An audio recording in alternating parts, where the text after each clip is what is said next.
आज का हमारा बहुत ही सुंदर विषय है जगत निर्दोष लेकर के हम आपके सामने प्रस्तुत हुए हैं। जगत का क्या अर्थ है? जगत का अर्थ होता है ये दुनिया, ये सृष्टि, ये विश्व, ये कॉस्मॉस, ये ग्लोब, ये पर्यावरण, ये नेचर माँ जिसमें हम जी रहे हैं। मैं और आप अकेले नहीं, 84 लाख जीवा योनि के उत्पत्ति स्थान प्राणी जिनकी संख्या असंख्य अनंत है, इन्फिनिटी। जिन्होंने साइंस पढ़ा है तो जानते इन्फिनिटी अनकाउंटेबल होती है। इतने जीव, इतने प्राणी अनादि अनंत काल से इस सृष्टि के अंदर अपने कर्मों के अनुसार अपने कर्म भुगत रहे हैं, जन्म ले रहे हैं, मर रहे हैं, आ रहे हैं, जा रहे हैं। उसी का नाम जगत है, उसी का नाम ब्रह्मांड है ये जगत।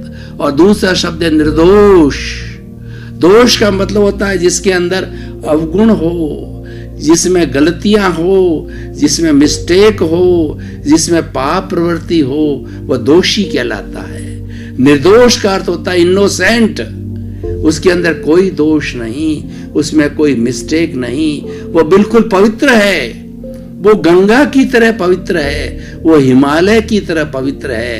वो ही is absolute pious, is absolute pure. तो इसका अर्थ यह हुआ कि पूरा जगत, पूरी दुनिया प्योर है, सारी सृष्टि प्योर है, सारी सृष्टि निर्दोष है। और 84 लाख जीवा योनि के प्राणी मेरे लिए, यानी व्यक्ति अपने पर लेवे आत्मविज्ञान स्वयं को सुधारने की प्रक्रिया बताता है, स्वयं पे एप्लीकेशन लागू करता है और स्वयं पे फार्मूला निर्धारित करता है कि मेरे लिए पूरा जगत निर्दोष है। निर्दोष दृष्टि को डेवलप करो और कोई दोषी हो भी नहीं सकता। आदमी दोषी हमको लगता है लेकिन वो निर्दोष है। दोषी वो क्यों लगता है कि हम भूत, भविष्य और वर्तमान तीनों को एक खंड करके नहीं देखते हैं, हम वर्तमान में जी रहे हैं। ये बात सही है और जीना ही वर्तमान में है। लेकिन कोई हमारे साथ में बुरा व्यवहार करते हैं, हम तुरंत समझ जाते हैं कि इसने मेरे साथ दोष किया है। परंतु इस सृष्टि के अंदर किसी भी प्राणी को किसी के साथ में दोष करना, बुरा व्यवहार करने की कोई ताकत नहीं है। वो तो हम कुछ पूर्व में अकाउंट लेके आए हैं। बैंक के अंदर एक डेबिट अकाउंट होता है, एक क्रेडिट अकाउंट होता है। तो हमारा डेबिट क्रेडिट का जो चिट्ठा है वो कार्बन शरीर कहलाता है, उसको कॉजल बॉडी कहते हैं, उसको लिंग शरीर कहते हैं। ये आत्मा के साथ में अनादि अनंत काल से जुड़ा हुआ है और ये जुड़ा हुआ रहेगा।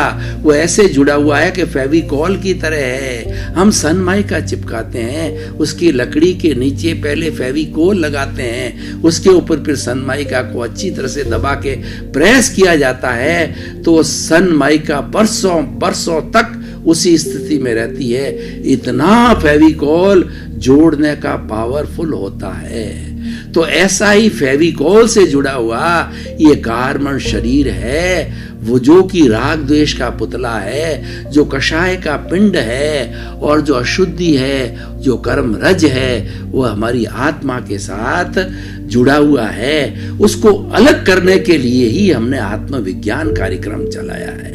यह आप स्पष्ट रूप से समझ लें कि सारा दुनिया में जो दोष है वो मेरे भीतर जो अशुद्धि पड़ी है, मेरे भीतर जो इम्प्योरिटी पड़ी है, जो राग द्वेष कषाय क्रोध अहंकार माया लोभ। और हमारी भारतीय संस्कृति के अगर पूरे 18 दोषों की बात करूं तो प्राणातिपात, मर्सावाद, अदत्तादान, मैथुन, परिग्रह, क्रोध, मान, माया, लोभ, राग द्वेष, कलह, अभ्याख्यान, वैशून्य, पर परिवाद, रति अर्ति, माया मर्सा, मिथ्या दर्शन, शल्य पाप। भारतीय संस्कृति में 18 तरह के पाप बताए जाते हैं, 18 तरह के दोष बताए जाते हैं। उस दोष का जो चिट्ठा है वो हमारा कार्बन शरीर है, जिसको कषाय शरीर कहा जाता है। यही सबसे बड़ा दोष है और इसी दोष के कारण जो मुझे ये शरीर मिला है और इस दोष के भुगतान के लिए मिला है, बाकी दुनिया के अंदर सब निर्दोष है, ये दृष्टि पैदा करनी है। व्यक्ति जितनी निर्दोष दृष्टि पैदा करेगा उतनी मुक्ति उसकी ज्यादा से ज्यादा होगी। और जो भीतर जो हमारा कषाय बैठा है वो नए कषाय को तानता है और नए कषाय को उसके साथ में जोड़ता, पुराना तो जड़ता जाता है। इस जड़ने को हम दार्शनिक भाषा में निर्जरा कहते हैं और नया न जुड़े वो हमारा जो है संवर कहते हैं। और नया जो हमारा दोष आने का द्वार है उसको हम आश्रव कहते हैं।